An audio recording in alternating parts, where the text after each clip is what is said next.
Բարև ձեզ սիրելի հեռուստադիտողներ, Civic-ի տաղավարում քաղաքագետ Դավիթ Ստեփանյանն է, բարև ձեզ, շնորհակալություն մեզ հյուրընկալվելու համար։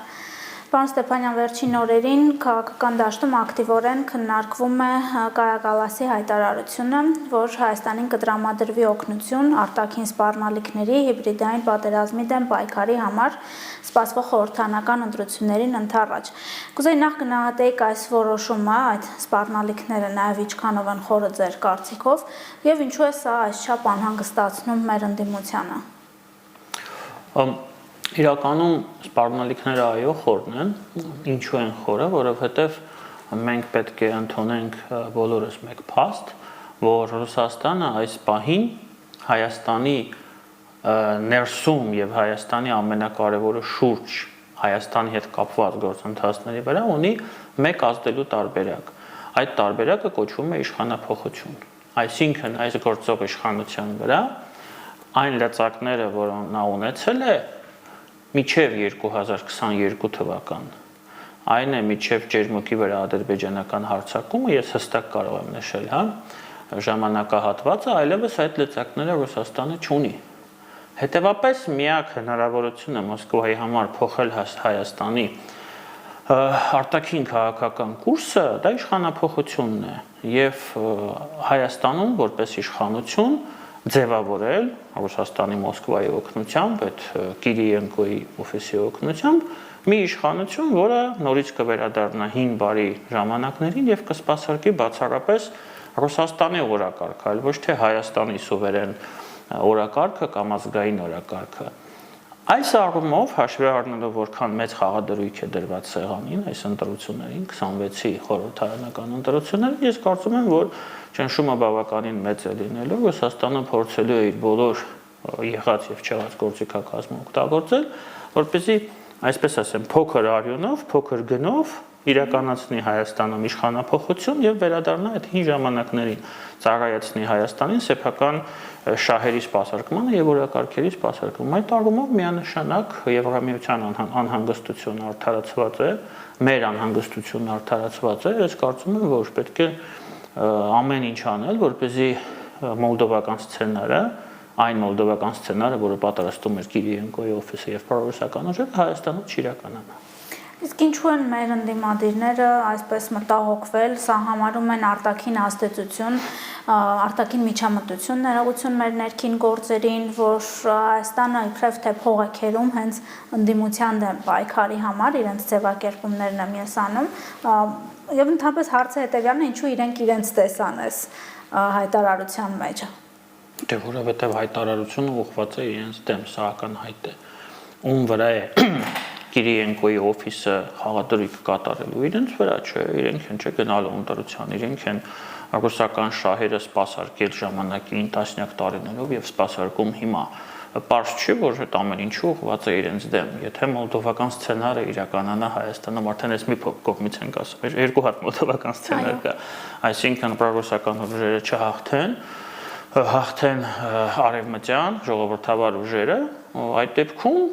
հասկանալի է, որ իրենք հերթական անգամ մնալու են, այսպես ասած, խաղից դուրս ասելով ես նկատի չունեմ, որ իրենք խորհրդարան չեն լինելու, իրենք ուղղակի որոշումների ձևավորման վրա չեն կարող ազդեցություն ունենալ, իսկ սա նշանակում է խաղից դուրս լինել մեծ հաշվով, իրենք ուղղակի մանդատները վերցնելու են, գալու են խորհրդարան եւ այդ ամեն ինչը ես հիմա ուղղակի որպես վարկած եմ ասում, չէ՞ որ այդպես է լինելու։ Եվ իրենց այդ, չգիտեմ, կուլտուրական ինչպես ասեմ, որ ճիշտ են չի։ Իրենց այդ գործունեությունը, որը նրանք 5 տարի ծավալում են խորհրդարանում, որի արդյունքը օգտակար գործողության գործակիցը 0 է, նորից 5 տարի զբաղվելու են դրանով, հա, աչքակապությամբ են զբաղվելու։ Դրա համար իրենք հասկանում են, որ սա իրենց է վերաբերում, դրա համար անհանգստանում են, ստե ամեն ինչ նորմալ է։ Իսկ ինչպես պետք է Հայաստանը ձեր կարծիքով ծախսի այդ գումարները 15 միլիոն եվրոյի մասին է կարծես խոսքը գնում, հիմնական սպառնալիքները մեդիա տիրույթում են, ինչ կմատնանշեք, օրինակ Հայաստանը ինչպես կարող է արդյունավետ օգտագործել այդ գումարը։ Ես կարծում եմ, որ ամենամեծ խնդիրը այսօր, ես դա այդպես եմ հասկանում, ընտրակաշառքի բաժանումն է, որը արդեն գոյություն ունի։ Ես մի քանի տեղ արդեն դա ասել եմ։ Բարեգործությունների տեսքով, այո։ Բարեգործությունների տեսքով շատ հնարավորություններ կա ընտրակաշարք բաժանելու, երբ որ դու չես կարող ասել, որ սա ընտրակաշարք է։ Պետք է այդ գումարը ծախսել այնպես, ես չգիտեմ ինչպես, ես մասնագետ չեմ այդ ոլորտում, կան ավելի լավ մասնագետներ, պրոֆիլային մասնագետներ, որպեսզի այդպիսի դեպքերը կանխվի այդպիսի դեպքերը, որովհետև հիմա այս ընտրություններում ընտրակաշարքը պարտադիր չի, որ հունիսի 7-ին բաժանվի հենց ընտրությունների օրը, մարդկանց բերեն 5, 10 կամ 15,000 դրամ տան, ոչ։ Տարվելու է հիմա կամ արվում է արդեն հիմա եւ պետք է դրա դեմը առնել։ Պետք է տանել աշխատանք, դա պետք է անեն իրավապահ մարմինները, հա, Արդարադատության նախարարությունը պետք է դրանով զբաղվի, տեղում, մարզերում ամենակարևորը պետք է որ տաշիրում։ Պետք է աշխատանք տարվի։ Մարդիկ պետք է հասկանան ինչ կարելի է, ինչ պատիժ է սահմանվում դրա համար, հա։ Ես կարծում եմ այդ ուղղությամբ է պետք աշխատել առաջին հերթին։ Եթե դուք խոսքը գնում եք կոնկրետ 15 միլիոնի մասին։ Իսկ այն որ օրինակ տարօրինակ իրավիճակ չէ, որ ընտրությունների նախաշեմին ընտրակաշարք են բաժանելու փաստորեն ընդդիմադիր ուժերը, ոչ թե իշխանությունը։ Ընդհանրապես տարբեր երկրներում հիմնականում իշխանությունն է ռեսուրսներ օգտագործում, Հայաստանում մի փոքր կարծես։ Ոչ մի տարօրինակ բան չկա, հաշվի առնելով ովքեր են ներկայացված մեր ընդդիմությունում, իրենք չեն փոխվել, իրենք չեն կարող փոխվել եւ իրենք չեն փոխվելու։ Իրենց հիմնական ուժը, իրենց հիմնական հնարավորությունը դա այն միլիարդավոր, միլիոնավոր դրամներն ու դոլարներն են, որոնք ժամանակին թալանել են իրենք, այդ թվում նաեւ ընտրակաշարքի միջոցով բաժանելով ընտրակաշարք եւ ստանալով դրա համար հնարավորություն։ Հիմա իրենց նպատակադրումը չի փոխվել, հիմա հետեւյալն է, նորից թալանածին է վերաբերում, ոչ թե թալանելն է, թալանածը պահպանելն է։ Եվ դրա համար իրենք նորից պատրաստ են տալ կաշառք։ Այս առումով որևէ տարօրինակ բան ես չեմ տեսնում։ Իսկ իշխանությունը ինքը ձևավորվել է լեգիտիմ ընտրակաշառքի խնդիր չի ունեցել այն ժամանակ եւ կարծում եմ չունի այս պահին։ Ամենայն դեպս լսելով իշխանության ներկայացուցիչներին եւ բաց տիրույթում իրենց խոսակցությունը եւ ավելի ինսայդի մակարդակով ես հասկանում եմ, որ այդ գործիքակազմը ուղղակի չի կիրառվելու։ Շատ լավ, ձեր կարծիքով ինչը օրինակ կօգնի իշխանություններին ընտրվել։ Ինչու եմ հարցնում, որովհետև հիմա տարբեր գործընթացներ են տեղի ունենում։ Մի կողմից օրինակ իշխանությունը նախաձեռնում է խաղաղության պայմանագրի ստորագրում, մենք արդեն նախաստորագրել ենք այդ պայմանագիրը։ Օրինակ այսօր հայտարարություն եղավ ադրբեջանական ԶԼՄ-ներում, որ Հայաստանը տեղափոխվելու նաև առաջին անգամ Հայաստանը տեղափոխվելու բենզին Սոկար ֆիրմայի մոտ 20 վագոնի մասին է կարծես խոսքը։ Նախկինում ծորեններ օրինակ այս գործընթացները այն որ օրինակ հասարակությունը համոզվի որ գետնի վրա մենք կունենանք հաջողություններ ինչքանով կօգնի իշխանություններին այս process-ում իշխանություններին անքնելու է վերընտրվել աշխատանքը եւ նորից աշխատանքը բոլոր ուղղություններով Իհարկե խաղաղության պայմանագիրը դա անվտանգությունն է, դա ամենակարևոր հարցն է, որը մենք ունենք վերջի տարիներին ներհայաստանյան դիսկուրսում եւ այո դա ամենակարևորն է։ Խաղաղության աշխատանքը դեպի խաղաղության պայմանագիր ամենակարևոր գործոնն է։ Գումարվում է դրան թրիպը, մենք պետք է հասկանանք, որ խաղաղության պայմանագիրը թրիպի ացանցիալն է, ոչ թե թրիպն է ացանցիալ խաղաղության պայմանագրի, որովհետև կիրառական մակարդակով, կիրառական առումով թրիպը շատ ավելի կարևոր նախագիծ է, քան խաղաղության պայմանագիրը։ Կներեք, բայց դա այդպես է։ Հետևաբար, եթե 2026-ին առաջին կիսամյակում միջև ընտրությունները այստեղ լինի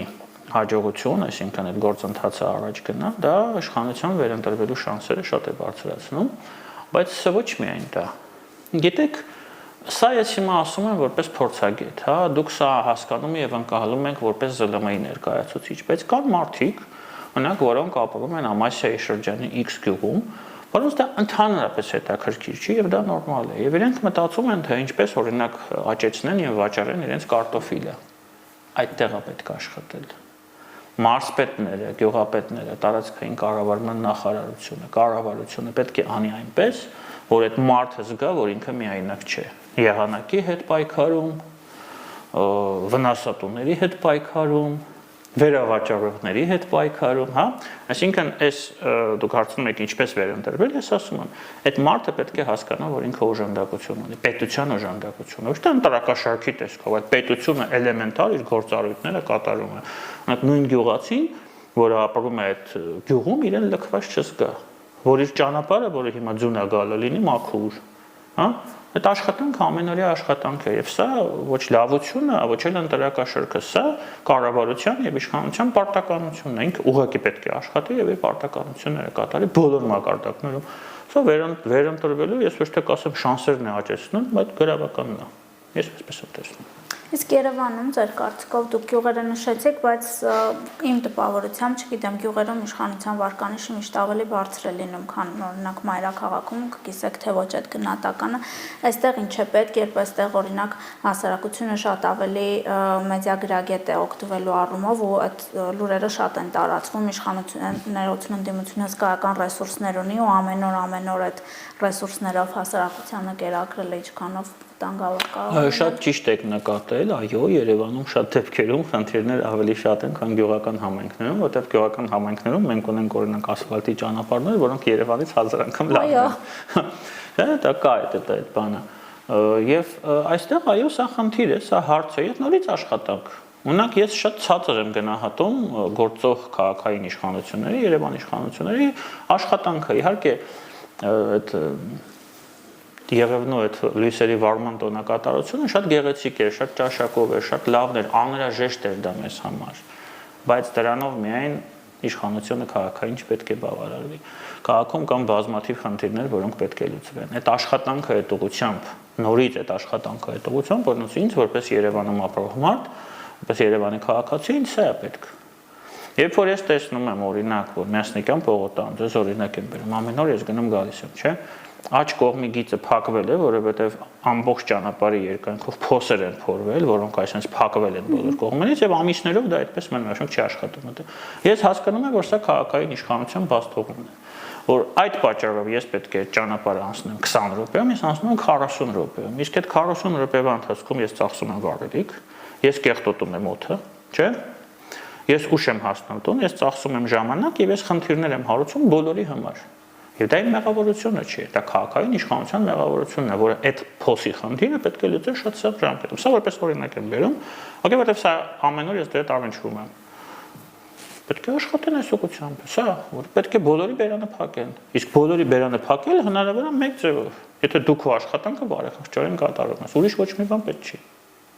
Ես նկատի ունեմ նաև այն դիսկուրսը, որ օրինակ շատ է տարածվում այս խաղաղության պայմանագրի նաև հետ կապված, որ մի կողմից օրինակ շատերն են, հիմա հարցում անենք բոլորը կասեն, որ մենք ուզում ենք խաղաղություն, խաղաղությունը լավ բան է եւ այլն, բայց հրամցվում է հակառակ կերպ, որ օրինակ սա պարտությունն է, սա կապիտուլյացիա է, որ մենք զիջում ենք, թուրքացվում ենք, չգիտեմ, հիմա պատկերացնում եք, այս բենզինի հետ կապված լուրը նոր է եղել, բայց ինչեր են օրինակ այս առաջիկա օրերի ընթացքում շրջան առելու, ինչպես օրինակ սրա դեմն առնել։ Չէ, դե սա էլեմենտար քաղաքական ներքաղաքական սպեկուլյացիա է։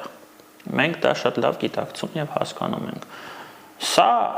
արգելել, սա թույլ չտալ, սա վերացնել հնարավոր չէ։ Հետևաբար պետք է ուղղակի ներկայացնել իրականությունը։ Իրականությունը հետևյալն է։ Մենք եւ Ադրբեջանը ունենք դեռ չավարտած պատերազմ։ Հիմա ես փորձեմ ներկայացնեմ իմ տեսակետը։ Այս պատերազմը ունի երկու ելք։ Պատերազմի շարունակություն, նորից ռազմական բախումներ եւ խաղաղության հաստատում։ Հասկանանք ինչ ունենք, հա, ու փորձենք մանևրենք այդ արանքում։ Հիմա եթե մենք գնում ենք սրման ճանապարհով, մենք ունենալու ենք նորից բախում Ադրբեջանի հետ, որը այս պահին Հայաստանից մի քանի անգամ ուժեղ է։ Չէ, հաշված այն, որ ինքը ունի դաշնակիցներ, մենք այս պահին դեռ դաշնակիցներ չունենք, ունենք գործընկերներ։ Հետևաբար արճակատման սցենարը մեզ համար պատային է։ Մենք ջախջախվելու ենք։ Սա չենք քննարկում։ Խաղաղության հնարավորությունը։ Խաղաղության հնարավորությունում մենք չունենք դաշնակիցներ, բայց մենք ունենք գործընկերներ։ Ովքեր են այդ գործընկերները, հայտնի է Եվրամիությունը, Ամերիկայի Միացյալ Նահանգները, մի շարք երկրներ։ Կենտրոնական Ասիան, օրինակ։ Հիմա, եթե մենք գնում ենք այդ ճանապարհով եւ մենք կարողանում ենք 29800, չգիտեմ, քանի քառակուսի կիլոմետրը 700, քանի 743, եթե չեմ սխալվում, պահպանել, գծել սահմանը, եթե այդ ամենը բերում է Հայաստանին մեծ ներդրումներ, որոնք հիմա անանսավորվում են, այդ թվում IT ոլորտում մի քանի միլիարդ դոլար, մենք ունենալու ենք շանս մեր երկիրը մոտակա տարիների ընթացքում դարձնել շատ ամուր, զարգացող, տնտեսապես լավ վիճակում գտնվող երկիր, ինչը ժամանակի ընթացքում 100%-ով փակելու է պատերազմի հնարավորությունը եւ հավանականությունը։ Ինչու՞։ Որովհետեւ եթե ամերիկացիները այստեղ կատարում են լուրջ ներդրումներ, դա արդեն ավտոմատ կերպով նշանակում է, որ որևէ մեկը Ադրբեջան կլինի, Իրան կլինի, Ռուսաստան կլինի, չի հարձակվի Հայաստանի վրա։ Այսինքն խաղաղության կառուցումը այսպես է լինում։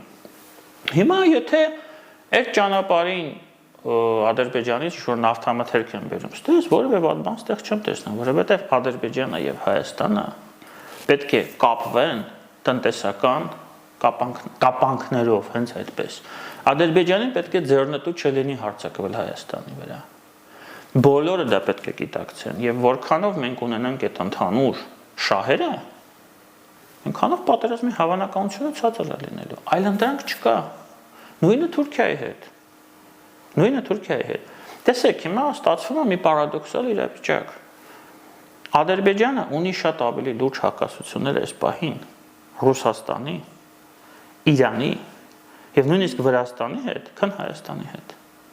Հայաստանի հետ այս պահին կա շահերի համընկում, որովհետեւ Հայաստանը եւ Ադրբեջանը նույն աշխարհաքաղաքական, աշխարհատնտեսական խոշոր պրոյեկտի մասնակիցներ են։ Եթե այս պրոյեկտը զարգանա եւ հասնի իր տրամաբանական ավարտին, պատերազմի հավանականությունը հավասարեցվելու է 0-ի։ Ես չեմ ասում հիմա 0 է, հիմա դեռ ոչ, որտեվ հիմա դեռ նախագծման փուլում է այդ ամենը։ Եթե մենք հասնենք իրականացման փուլին, այդ ամեն ինչը սկսի աշխատել, պատերազմ չի լինելու։ Հիմա ինչպես կարելի է վերաբերվել սրան։ Եթե այդ ընդդիմադիրները, որոնք ասում են մենք դա վատ է, պարտության ճանապարհ, թող նշեն իրենց ասածը, ինչ տարբերակ են առաջարկում։ Ես ասում եմ տարբերակը սա է, կամ պատերազմն է, կամ խաղաղությունն է այս ճանապարհով։ Մենք չենք կարող գնալ Ադրբեջանի հետ խաղաղության, պահանջելով Արցախը, պահանջելով 120,000 էթնիկ զտման զոհերի վերադարձը Արցախ, եւ պահանջելով կներեք Ադրբեջանից վտարված Ադրբեջանը հայերի մի քանի 100,000-ի վերադարձը։ Սա դեստրուկտիվ ճանապարհ է, անհամատեղելի է սա։ Եթե դու դնում ես այդպիսի պահանջներ, դա նշանակում է, որ դու չես ուզում Ադրբեջանի հետ խաղաղություն։ Դու ուզում ես պատերազմ։ Դե եթե ուզում ես պատերազմ, ուրեմն բարի եղի ցույց տուր, ոնց ես այդ պատերազմում հաղթելու։ Իրենք բան չեն առաջարկում, իրենք ասում են սա վատ է։ Երբ որ ասում ես բա վատ է, ասում են գնա վերաբանակցենք։ Ինչպես վերաբանակցես։ Ինչ դիրքերից։ Ասում են բանակցողին փոխեք։ Փոխեցինք։ Եկավ պարոն Ռոբերտ Քոչարյանը, Նարեկ Կարապետյանը, ես չգիտեմ, կարևոր չի ով։ Ինչի վրա է ինքը հենվելու։ Հենարանը ո՞րն է։ Նոյեմբերի 9-ը։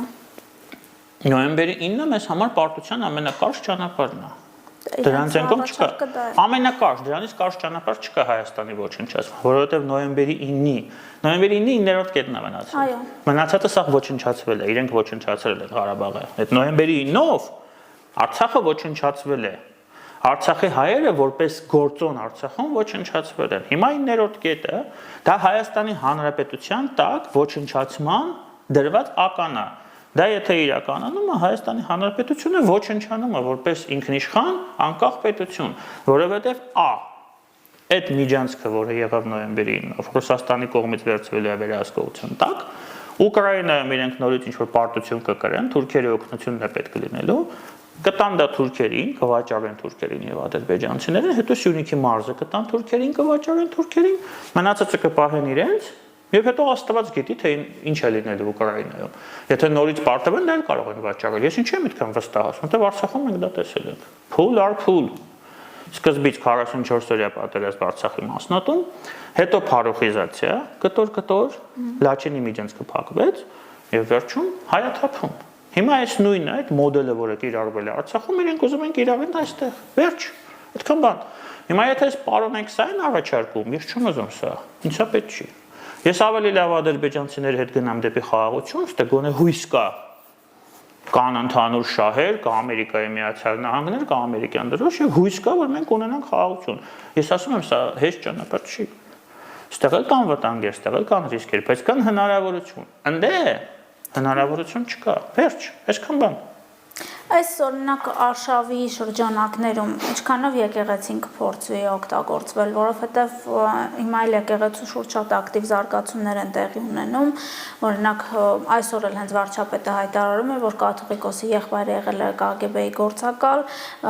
բազմիցս հայտարարվել է ազդեցությունը Ռուսաստանի ընդհանրապես եկեղեցու վրա ու հիմա նախընտրական շրջան է, շատ հարմար կարծես թեմա է Ռուսաստանի համար, եկեղեցու միջոցով հակաեկեղեցական արշավի մեջ իշխանություններին մեղադրելով, փորձելով այստեղ ինչ-որ տրամադրություններ փոխել։ Թե դա արդեն արվել է, արվում է եւ արվելու է։ Այս ամենը ինչից սկսվեց։ Մենք մենք չենք կարող հստակ ասել, թե եկեղեցու այդ ամենաբարձր խավը ինչ բանակցություններ է վարում օրինակ Մոսկվայի հետ։ Այդ նույն KGB-ի հետ։ Այդ KGB-ն իրականում FSB-ն է։ Երբ որ վարչապետ Փաշինյանը ասում է KGB, ինքը դա դիվանագիտորեն է ասում, որ վաղը եթե ասեմ ինչ ես մեզ բան ասում, ուսները ես նկատի ունեմ սովետական միությունը, հա, բայց իրականում բոլորս հասկանում ենք, որ KGB-ն դա FSB-ն է։ Հիմա մենք չգիտենք այս մարդիկ ինչ հարաբերությունների մեջ են այս պահին Ռուսաստանի հետ, ինչերի մասին են իրենք պայմանավորվել, ինչ են ուզում իրականացնել եւ հասկանալի է, որ իշխանությունը բաց չի կարող դա ասել, որովհետեւ այս պահին մենք Ռուսաստանի հետ ակնհայտ թշնամական հարաբերություններ չունենք։ Եթե սա բաց կերպով ասվի, չէ՞ շատ են, չէ՞ ասում, ես լսում եմ։ Իդեպս նույն անդիմությունն է ասում, դե որ Գարեգինը գործակալ է, դրեք ձերբակալեք։ Մեղադրանքները ներկայացրեք, ապացուցեք ոնց ձերբակալ են։ Այդ նշանակում է Ռուսաստանի հետ հարաբերությունները կտրել միանգամից։ Հիմա Հայաստանը այն վիճակում չի, որ կարող է իրեն դա թույլ տա։ Դրա համար դա չի արվում։ Հիմա այս պահին եկեղեցին օգտագործվում է եւ օգտագործվելու է եւ դա շատ վատ է։ Եկեղեցին չի օգտագործվել այն ժամանակ, երբ որ պարոն Կտրիչ Ներսիսյանը կամ Գարեգին Բեն իմ համար տարբերություն չկա, լքի վեհարանը։ Այնտեղ նստի նոր կաթողիկոս, կարևոր չի ուզում ալնի, որը այդ հարաբերությունները Մոսկվայի հետ չի ունենալու։ Հետևաբար եկեղեցին որպես ներքաղաքական գործոն, որպես արտաքին քաղաքական լծակ Հայաստանի Հանրապետության ինքնիշխան որոշումների վրա դուրս կհանվի։ Իմ ուզածը որպես քաղաքացի սա է։ Ինձ հետաքրքիր չի Կտրիչ Ներսիսյանը այդ ցելիբատը պահում է, չի պահում, ինքը չգիտեմ ինչպես է դա հայերեն, կին ունի, չունի, դա հետաքրքիր չի։ Ինձ հետաքրքիր է, որ ինքը չաշխատի Հայաստանի Հանրապետության դեմ։ Հիմա եթե նոր կաթողիկոս է դրվում, այդ մի քանի հոգին, որոնք նստած են, որոնք տեղով ոչ միացնում են, չկան, եկեղեցին իր գործառույթն է կատարում, մարդկանց կրթում է, տարածում է, հա, ես որևէ խնդիր չունեմ այստեղ եկեղեցու հետ։ Ես շատ ուրախ կլինեմ, որ եկեղեցին հազարամյակներով շարունակի իր դերակատարումը Հայաստանի Հանրապետությունում։ Եկեղեցին չպետք է աշխատի թշնամու վրա այդքան բան։ Իսկ ձեր կարծիքով ինքը հեռանալու մտադրություն ունի վերջին օրերի հայտարարությունները հաշվի առնելով, նկատի ունենալով այսօր նաև սպասվելիք իրադարձությունները Մայրաթոռում, ինչ հանգուցալուծում եք տեսնում։ Ինքը միջև վերջ փորձելու է կարճել աթոռից, միջև վերջ, որքան դա հնարավոր է։ Ինքը լքելու է վեհարանը միայն այն ժամանակ, երբ որ համոզվի, որ հնարավորություն չի մնացել դրա համար։ Դա երբ կլինի 26 թվականի ընտրությունները նկատի ունենք։ Ես չեմ կարող դա ասել, տեսնում եք իրավիճակը ինչպես է զարգանում։ Դա կարող է լինել վաղը, կարող է լինել ընտրություններից առաջ, կարող է ընդհանրապես չլինել։ Ես չգիտեմ։ Բայց այն, որ դրա համար հիմա լուրջ հիմքեր կան, այն, որ նրա վիճակը շատ երերուն է, աթոռը իր տակ անընդհատ շարժվում է այդ հողը, դա կարծում եմ ակնհայտ է։ Եվ եթե կաթողիկոսը իրոք մտածեր Հայաստանի Հանրապետության մասին, ինքնիշխանության մասին, երկրի մասին, մեր ազգային շահերի մասին, ինքը վաղուց այդ հրաժարականը տվել էր եւ եկեղեցուն այս բոլոր կեղտոտ քաղաքական խաղերից հանել էր դուրս, մաքրել էր այդ կեղտը, որը հիմա անընդհատ կպնում է եկեղեցուն։ Իսկ դրա միակ հնարավորությունը նրա հրաժարականը, ետ դարձի ճանապարհ այլևս չկա, որովհետև այդ կետը արդեն մենք անցել ենք անդառնալիության։ Խնդիրը օրինակ ձեր կարծիքով միայն ռուսական ազդեցությունն է, օրինակ եկեղեցու վրա ինչ կմատնանշեք, որովհետև շատ ենք լսել են ոչ բարիդրացիական ավանդույթները, որ կան եկեղեցու ներսում, նույն այդ կուսակրոնության ուխտի խախտում, կամ բիզնեսներ, առևտուր եւ այլն, վարչապետը անդադ այդ մասին է խոսում, բայց որ պահից օրինակ սկսած ձեր կարծիքով այս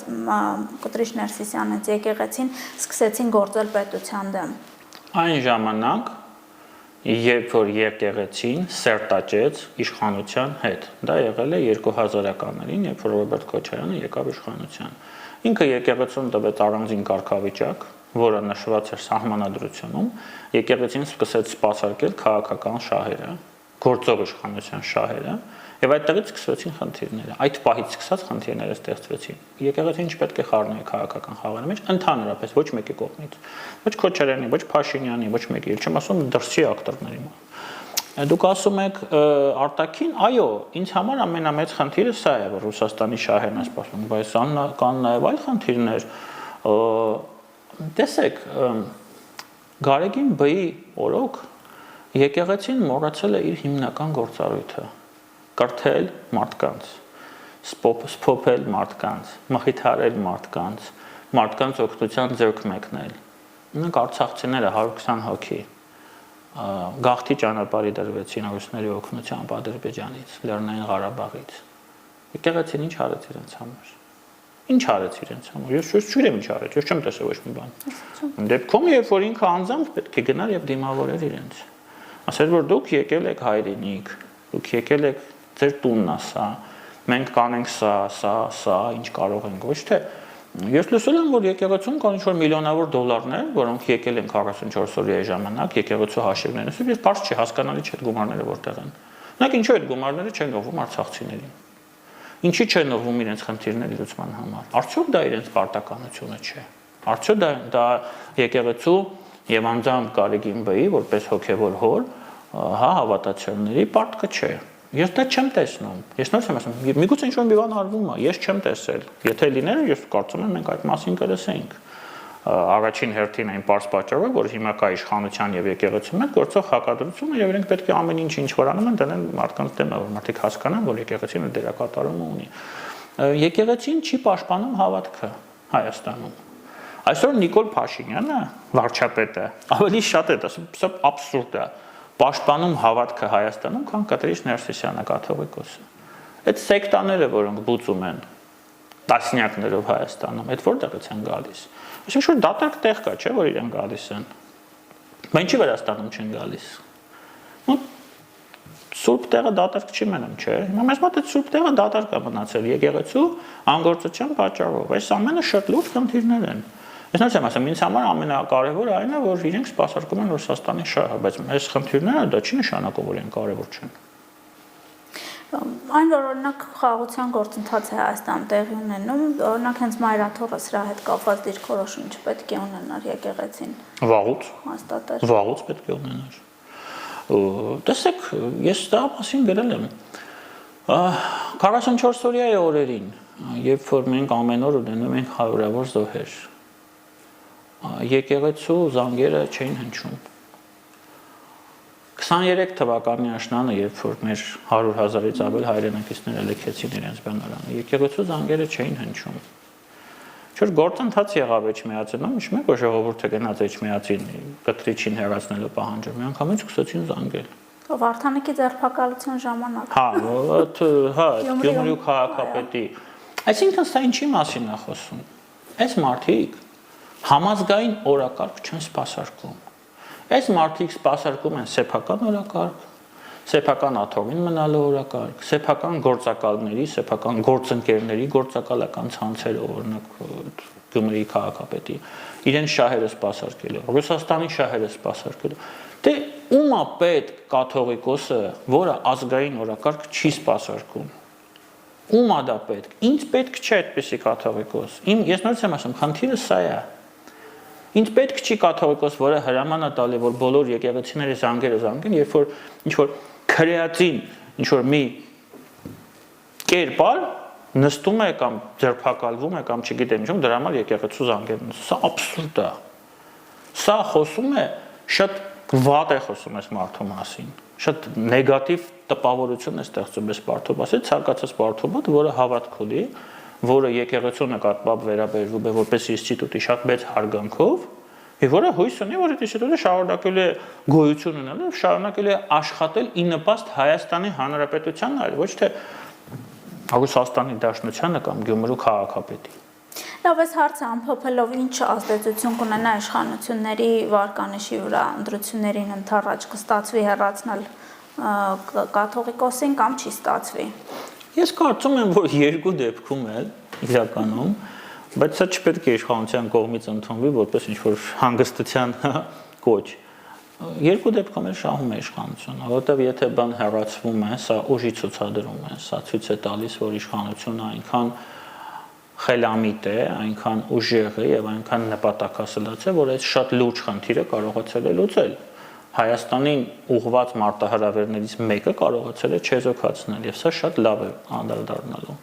Երկրորդ տարբերակը, եթե բն շարունակում է պաշարված վիճակում մնալ հունիսի 7-ին 26 թվականին,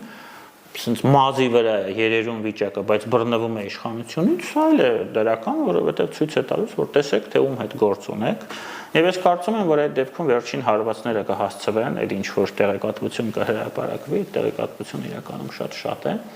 Գաղտնի ինչ-որ բաներ, որոնք մինչև հիմա չեն հրապարակվել։ Որոնք ցույց են տալու, որ թե տեսեք ում հետ մենք գործ ունենք, մեր ժողովուրդը ում հետ գործ ունի եւ մինչև հիմա այսքանից հետո ինքը շարունակում է կարծել իշխանությունից։ Հետևաբար դա էլ է իշխանության օգտին լինելու։ Իհարկե ոչ այնքան, եթե ինքը հեռացվի, բայց ցանկացած դեպքում իշխանությունը չի տուժել այս գործը։ Գիտեք, ես կարծում եմ, երբ որ իշխանությունը այս գործընթացը նախաձեռնել է, իրենք շատ լավ հաշվարկել են հնարավոր հետևանքները եւ A սցենարի դեպքում, այսինքն հեռացում եւ B սցենարի դեպքում, եթե կաթողիկոսը չի հեռանում։ Եվ իրենք հասկանում են, որ երկու դեպքում էլ ընտրական տրամաբանության շրջանակներում էլեկտորատի սիմպաթիաների, համակրանքների համատեքստում իրենք չեն տուժվի։ Շնորհակալություն պարոն Ստեփանյան հետաքրքիր զրույցի համար։ Հիշեցնեմ, որ տաղավարում քաղաքագետ Դավիթ Ստեփանյանն էր, հավանեք մեր տեսանյութը եւ բաժանորդագրվեք մեր YouTube-յան ալիքին, կհանդիպենք։ Հավանիր տեսանյութը եւ բաժանորդագրվիր նորությունները բաց չթողնելու համար։